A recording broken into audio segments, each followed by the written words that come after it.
எல்லோருக்கும் வணக்கம். இன்றைக்கி நைட்டு நம்ம தோசைக்கு ஊற வச்சுட்டா அடுத்த நாள் காலையில் மாவாட்டி செய்கிறதுக்கு ரொம்ப டேஸ்ட்டான, அதுவும் தானியங்கள் பருப்புலாம் வச்சு உடம்புக்கு ஒரு ஹெல்த்தியான சத்தான தோசை தான் செய்ய போகிறோம். இப்போ நைட்டு நம்ம இது எல்லாமே ஊற வச்சுக்கலாம். காலையில் ஆட்டி தோசை செய்யும் போது நல்லா மாவு புளிச்சிருக்கு, எல்லாம் பருப்பு ஐட்டுன்றதுனால ஊறும் போதே புளிச்சிடும். மாவு ஆட்டி வச்சதுக்கப்புறம் புளிக்க வேண்டியதில்லை.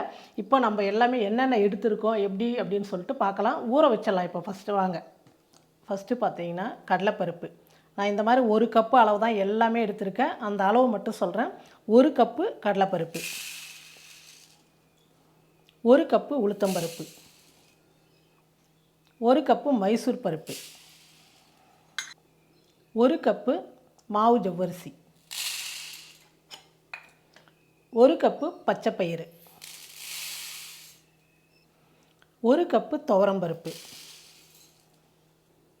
1 கப்பு அவல். நான் பருப்பு எடுத்து அதே கப்பு அளவு தான் எல்லாமே எடுத்திருக்கேன்.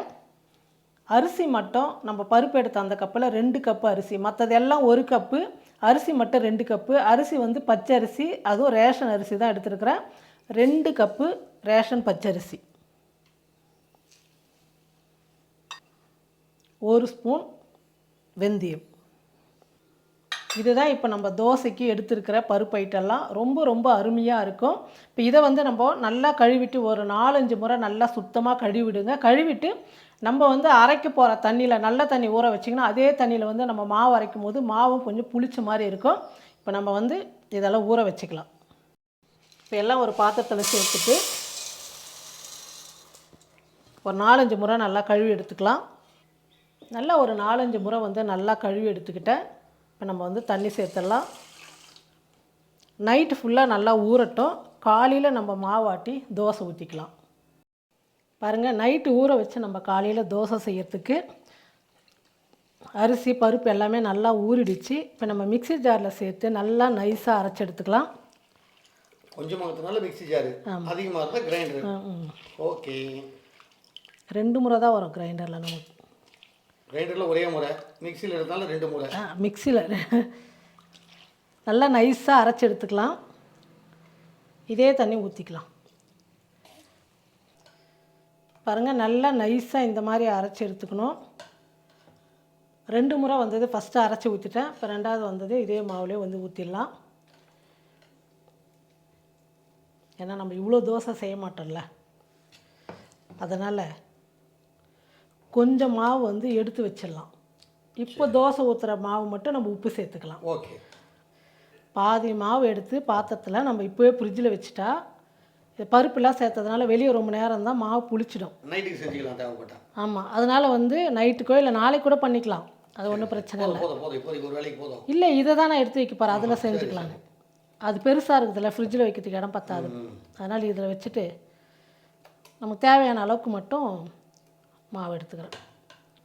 இப்போ இந்த மாவுக்கு மட்டும் தேவையான அளவுக்கு உப்பு சேர்த்துக்கிறேன்.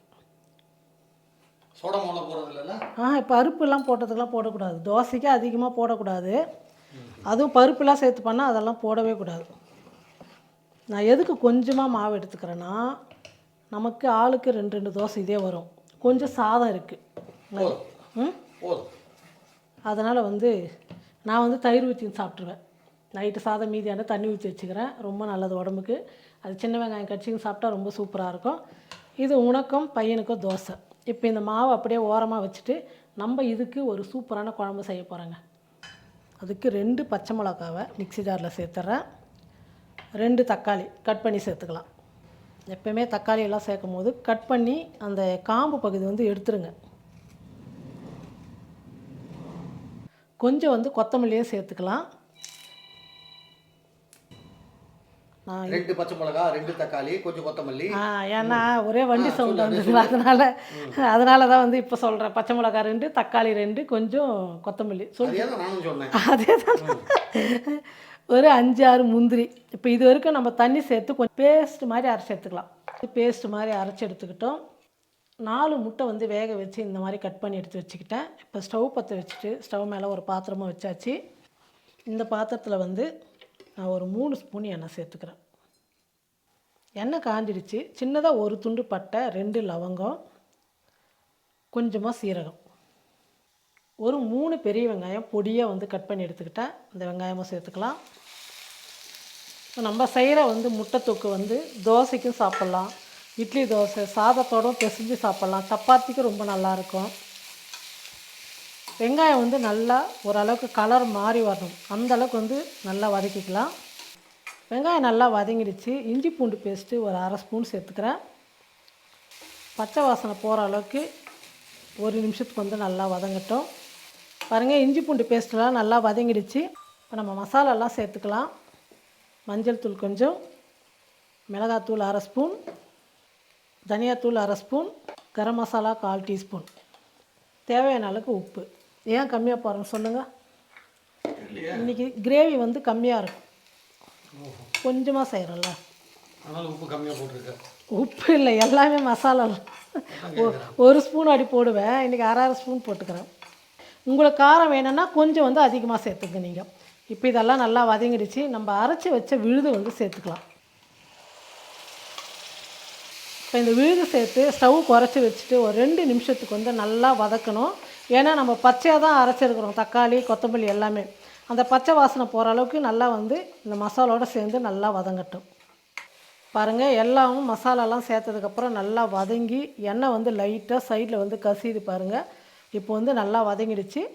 நமக்கு வந்து தேவையான அளவுக்கு வந்து தண்ணி சேர்த்துக்கலாம், கிரேவிக்கு ஏற்ற மாதிரி. ஆமாம், ஏன்னா நம்ம தோசைக்கு தானே. ஸ்டவ் ரொம்ப குறைச்சி வச்சுட்டு ஒரு 5 நிமிஷத்துக்கு வந்து நல்லா கொதிக்க வச்சுக்கலாம். ஃபுல்லாக வச்சிங்கன்னா 2-3 நிமிஷத்துலேயே வந்து கொதிச்சிடும், திக்காகிடும். அதனால் ஒரு 5 நிமிஷத்துக்கு நல்லா கொதிக்கும் போது குழம்பு வந்து ரொம்ப டேஸ்ட்டாக இருக்கும். பாருங்கள், குழம்பு வந்து நல்லா கொதித்து நல்லா திக்காக வந்துடுச்சு. இப்போ இந்த சமயத்தில் வந்து நம்ம வேக வச்சு கட் பண்ணி வச்சுருக்கிற முட்டையை சேர்த்துக்கலாம். இது தோசைக்கு விட சாப்பாடு முட்டை எப்படி தோசைக்கு சாப்பிட்றது? கிரேவி மட்டும் தான் சாப்பிட முடியும் தோசைக்கு. முட்டையோடு சாப்பிட்டா இன்னும் நல்லாயிருக்கும். கொஞ்சம் வித்தியாசமாக சாப்பிடுமே, வெறும் கிரேவி சாப்பிட்றது முட்டையை வச்சுட்டு சாப்பிடும்போது நல்லா தானே இருக்கும். முட்டை தோசை ஊற்றியாக சாப்பிட்டுக்கலாமே. இப்போ என்ன கேள்வி கேட்கட்டும் அப்படின்னு சொல்லிட்டு சொல்கிறியா? நான் கேட்குறேன். முட்டை வந்து சாப்பாட்டுக்கு நல்லா இருக்கும். இப்போ இது நம்ம செய்வது தோசை நல்லாயிருக்கும், தோசைக்கும் சூப்பராக இருக்கும். ஓகே, கொஞ்சம் சாப்பாடு வடிச்சிட்டு சூப்பராகிடும். இதுக்கு சாப்பாடு வடிக்க வேணாம், சாப்பிட்டு மீதி ஆச்சுன்னா மதியத்துக்கு ஆகும் விடு, அவ்வளோதான். ஓகே, அவ்வளோதாங்க. முட்டை போட்டு அப்படியே இறக்கி வச்சுடுங்க. நம்ம வந்து தோசை ஊற்றுறதுக்குள்ளே இந்த உப்பு காரெல்லாம் முட்டையில் வந்து நல்லா கலந்து வந்துடும். சூப்பராக இருக்கும் சாப்பிட்றதுக்கு, நல்லா முட்டையோடு சேர்த்து காரசாரமாக. தோசைக்கு மாவு ரெடி. இந்த பக்கம் வந்து தோசைக்கல் வச்சாச்சு. இப்போ நம்ம தோசை தான் ஊற்றணுங்க. தோசைக்கல் வந்து சூடு ஏறட்டும். தோசை ஊற்றுறதுக்கு முன்னே ஒரு துணியோ இந்த மாதிரி ஏதாவது டிஷ்யூ பேப்பரோ எடுத்து இப்படி நல்லா துடைச்சிடுங்க. இப்போ தான் தோசை வந்து நல்லா வரும். இப்போ கல் வந்து நல்லா காஞ்சிடுச்சு. இப்போ தோசை ஊற்றிக்கலாம்.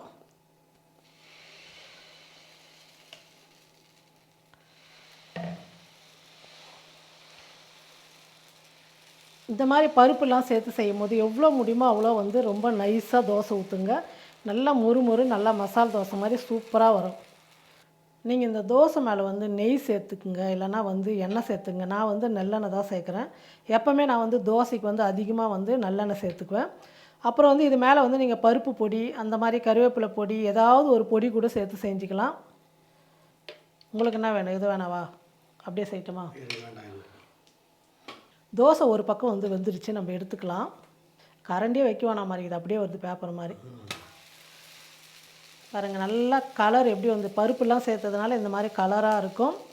நம்ம கொஞ்சம் டைம் எடுத்து கொஞ்சம் ஸ்டவ் வந்து குறைச்சி வச்சு ஏற்றி வச்சு செய்யும் போது தோசை வந்து சாப்பிட்றதுக்கு நல்லா முறுமுறு நல்லாயிருக்கும். தோசை வந்து 2 பக்கமும் நல்லா வெந்துருச்சு. பாருங்கள், தெரியுதா உனக்கு? நல்லா மொறுன்னு சூப்பராக நல்லா இருக்குங்க. இந்த மாதிரி வந்து பருப்புங்கள்லாம் வச்சு செய்யும்போது உடம்புக்கும் ரொம்ப சத்தானது. காலையில் ஊற வச்சா நைட்டு செஞ்சுக்கலாம், நைட்டு ஊற வச்சா காலையில் செஞ்சுக்கலாம். ரொம்ப ஈஸி. உடனே ஆட்டி உடனே ஏதாவது ஒரு குழம்பு சட்னி, ஏதாவது தக்காளி தொக்கு, கார சட்னி, தேங்காய் சட்னி, இந்த மாதிரி முட்டை குழம்பு, எந்த குழம்பாவது இந்த மாதிரி தோசைக்கு காரசாரமாக செஞ்சால் ரொம்ப சூப்பராக இருக்கும். ரொம்ப அருமையான தோசையும் ரெடி, நம்ம முட்டை குழம்பு ரெடி. 2 பீஸ் முட்டையை வச்சுட்டு தொட்டு சாப்பிடும் போது எப்படி இருக்குன்னு தெரியுங்களா? அவ்வளோ சூப்பராக இருக்கும் தோசைக்கு. சப்பாத்திக்கெலாம் இன்னும் நல்லாயிருக்கும்.